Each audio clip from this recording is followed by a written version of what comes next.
नमस्ते मैम। नमस्ते। आज हम मैम सबको welcome to PNC Haryanvi for sorcerer's crossing book, author Taisha Abelar. Yes ma'am, thank you ma'am. So आज हम करेंगे चैप्टर 16।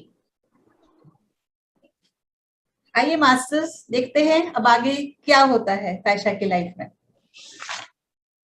नैलेडा बहुत धैर्यपूर्वक मेरा इंतजार कर रही थी। मुझे बहुत समय लगा अपने आप को शांत करने में। मैं उसके पीछे पीछे घर के अंदर गई। नैलेडा रुकी और बोली कि जैसे क्लारा ने तुमको बताया था कि मैं घर के बाईं तरफ रहती हूँ, मैं तुमको वहां लेकर जाऊंगी, पर तुमको पहले थोड़ा आराम से बैठकर सांस लेना है। अब एक बात तुम बहुत अच्छे से समझ लो, उसने बहुत आराम से कहा कि जब मैं कहती हूँ कि मैं तुम्हारे लिए जिम्मेदार हूँ, तो मेरा मतलब है कि मैं तुम्हारी अंतिम पूर्ण स्वतंत्रता के लिए जिम्मेवार हूँ। इसलिए मुझे स्वतंत्रता के लिए अपने संघर्ष के बारे में और अधिक निरर्थक बातें मत बताओ। मुझे तुम्हारे परिवार के खिलाफ तुम्हारी लड़ी हुई लड़ाई में कोई भी दिलचस्पी नहीं है। भले ही आप उनके साथ जीवन भर रहे हैं, आपकी लड़ाई का कोई उद्देश्य या दिशा नहीं है। अब तुम्हें अपनी ऊर्जा को एक योग्य कार्य में लगाने का समय है। मैंने उनसे एक बार फिर से पूछा कि क्या मैं कभी क्लारा और मैनफ्रेड को दोबारा मिल पाऊंगी? नहीं, तुम उन्हें नहीं देख पाओगी, उसने कहा। कम से कम इस दुनिया में तो नहीं। दोनों ने तुमको शानदार उड़ान के लिए तैयार करने के लिए त्रुटिहीन कोशिश की है। केवल अगर तुम दोहरे को जगाने और अमूर्त में पार करने में सफल होती हो, तो तुम फिर से उनसे मिल सकोगी। धीरे धीरे तुम उनको भूल जाओगी जब तुम और लोगों से मिलोगी। मैंने कहा कि मैं उनको कभी भी नहीं भूलूंगी। वो हमेशा मेरी जिंदगी का एक अहम हिस्सा रहेंगे, चाहे मैं उनको दोबारा मिलूं या ना मिलूं। मैं अंदर से रोना चाहती थी, जैसे मैं हमेशा से करती आई थी, पर क्रिस्टल से मेरा रोना रुक गया और अब मैं सच में रोना चाहती थी, पर रो नहीं पाई। मैं अंदर से बिल्कुल खाली थी, बिल्कुल ठंडी और शीतल।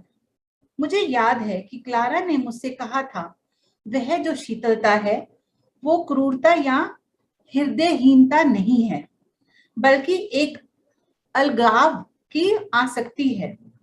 नलिडा बोलती है कि जो बीत गया अब उस पर अपनी ऊर्जा मत लगाओ, अब अपनी ऊर्जा अमूर्त उड़ान की तरफ लगाओ। फिर नलिडा उसको एक ऊर्जा की प्रक्रिया करके दिखाती है। नलिडा तैशा को कुछ और सॉर्सरी पासेस भी सिखाती है, ताकि वो अपनी ऊर्जा को और इकट्ठा कर सके। तुम्हारे पास जितनी ज्यादा ऊर्जा एकत्रित होगी, तुम डबल तक जल्दी पहुंचोगी, नलिडा ने कहा। मैंने पूछा कि हम दौरे को कैसे निर्देशित कर सकते हैं। नलिडा ने हाथों से इशारा किया और उसने कहा कि डबल अनंत है।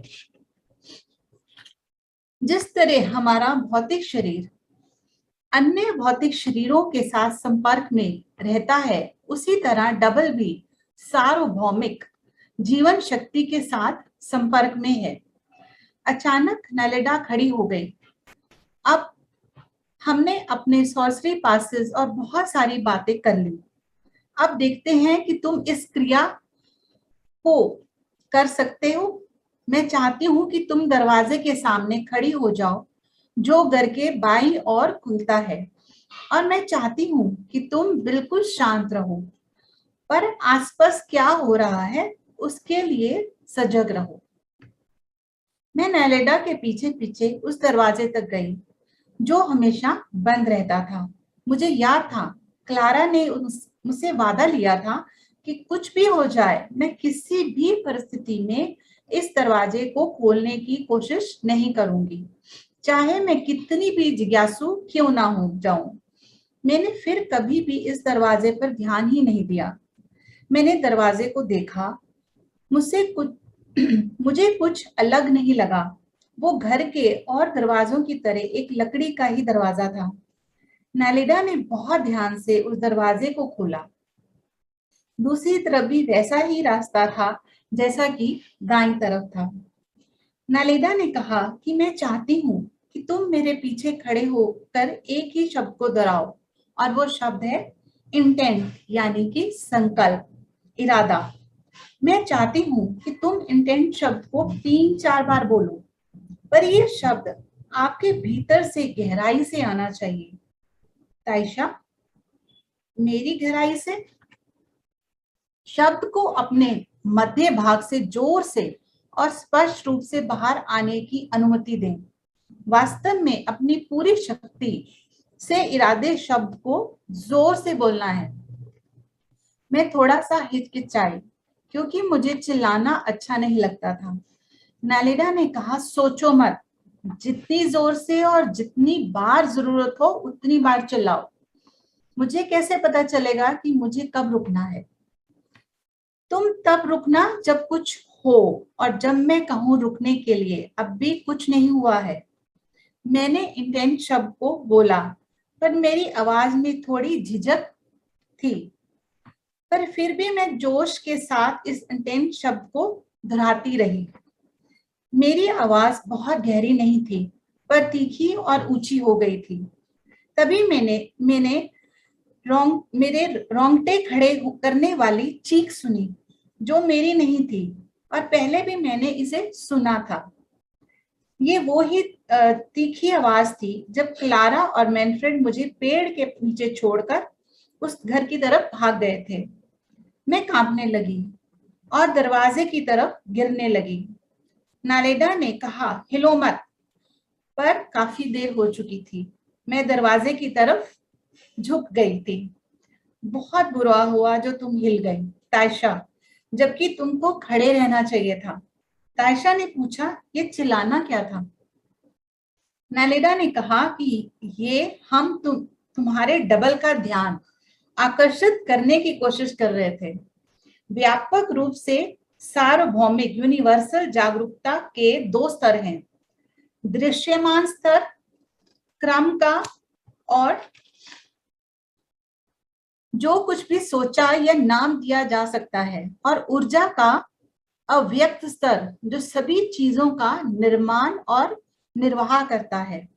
क्योंकि हम भाषा और तर्क पर भरोसा करते हैं, नलिडा ने कहा, यह दृश्य का स्तर है जिसे हम वास्तविकता के रूप में मानते हैं। यह एक आदेश है, प्रतीत होता है और स्थिर और अनुमानित है। फिर भी वास्तविकता में यह मायावी, अस्थाई और कभी बदल रहा है। जिसे हम स्थायी वास्तविकता के रूप में देखते हैं, वह केवल एक अथाह बल की सतह में उपस्थिति है। मैं थोड़ा निंद्रा को महसूस करने लगी। मैं नालेडा की बातों को पूरी तरह से सुन नहीं पा रही थी। नालेडा तायशा को बाई और दरवाजे की तरफ लेकर जाने के लिए पूरी तरह से तैयार करती है। नालेडा बताती है कि हम सॉर्सरर्स का समूह है, जैसे क्लारा और नागुल ने तुमको बताया। हम इस घर के वंश में 2 शाखाएं हैं, प्रत्येक में 8 सदस्य हैं। क्लारा ग्रो समूह की सदस्य है और मेरे समूह के सदस्य एबलर हैं। तुम भी एक एबलर हो, क्योंकि तुमको मैं सिखा रही हूँ। अब और कोई बात नहीं, अब तुम 3 बार इंटेंट शब्द को जोर से बोलो। और जैसे ही मैंने इंटेंट शब्द को बोला, तो मैं घर की बाईं तरफ पहुंच गई। वहां मैंने क्लारा और मैनफ्रेड को देखा। मैं उसकी तरफ दौड़ी, पर मैं एकदम अंधेरी सी जगह पर गिर गई। Yes ma'am.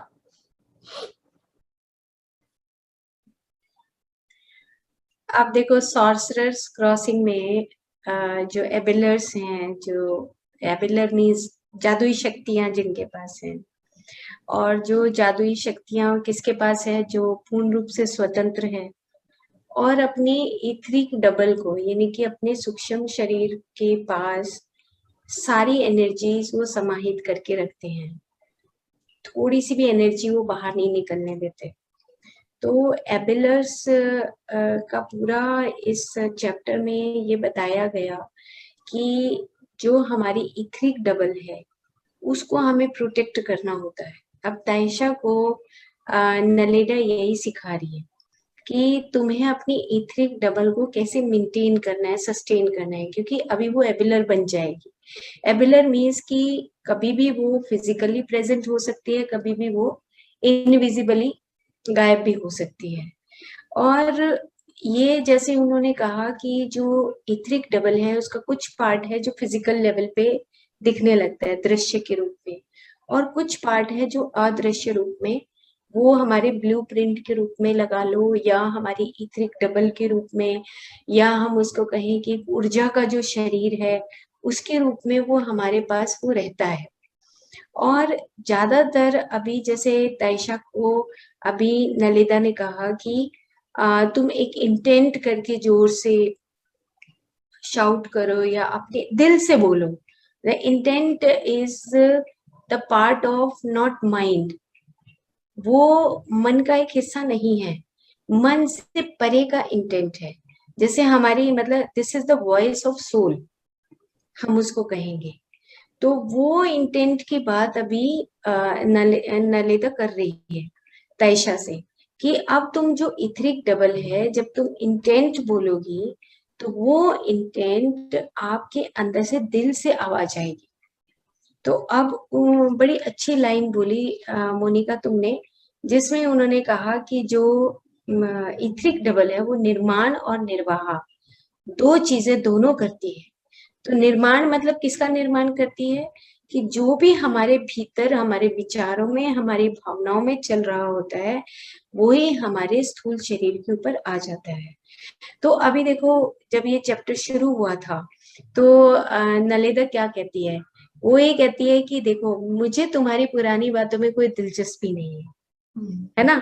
मतलब क्लियरली जो एबिलर्स हैं या जो मास्टर्स हैं उनको कोई हमारे इन पुरानी बातों में, सड़ी गली बातों में कोई इंटरेस्ट ही नहीं होता।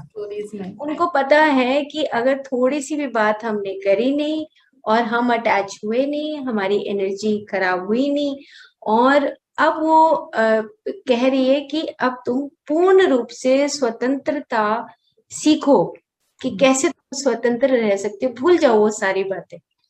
और जबकि तायशा के अंदर अभी थोड़ा सा बाकी है कि जहाँ पे वो चाहती है कि अच्छा मेरे साथ ऐसा हुआ, मैं ऐसा है। और हमारी भी कॉमन आप देखोगे जनरली अगर हम किसी फ्रेंड के साथ बैठते हैं तो अपनी कहानियां जरूर सुनाता है या सुनाती है, और हम अपनी पुराने गड़े मुर्दे उखाड़ने लगते हैं। जबकि यहाँ पे सबसे बड़ी सीखने वाली बात ये है कि अभी हमारा जो प्रेजेंट मोमेंट है, जैसे पिछले चैप्टर में उसने कहा कि अब तुम आज हो, जो तुम्हारी पिछली बातें हैं वो खत्म हो चुकी हैं, तो तुम आज में जियो। तो अब इस चैप्टर में भी वो यही कह रही कि मुझे तुम्हारी पुरानी बातों से कोई दिलचस्पी नहीं है। तो हमें भी क्या सीख लेना है कि हमें भी वो पुरानी बातें, सड़ी गली बातें जो हम करते हैं, जो हमारी यादों में जो रिकैपिचुलेशन के माध्यम से तायशा ने खत्म कर लिया, तो हम भी उनको खत्म कर सकते हैं और आज में जी सकते हैं पूर्ण स्वतंत्रता के साथ। और यही कहानी है एक वुमेन जर्नी। वुमेन जर्नी क्या, मैं तो कहूंगी कि सभी की जर्नी है ये, कि जिसमें हम पुरानी बातों को छोड़ दें और आगे स्वतंत्रता से जिए।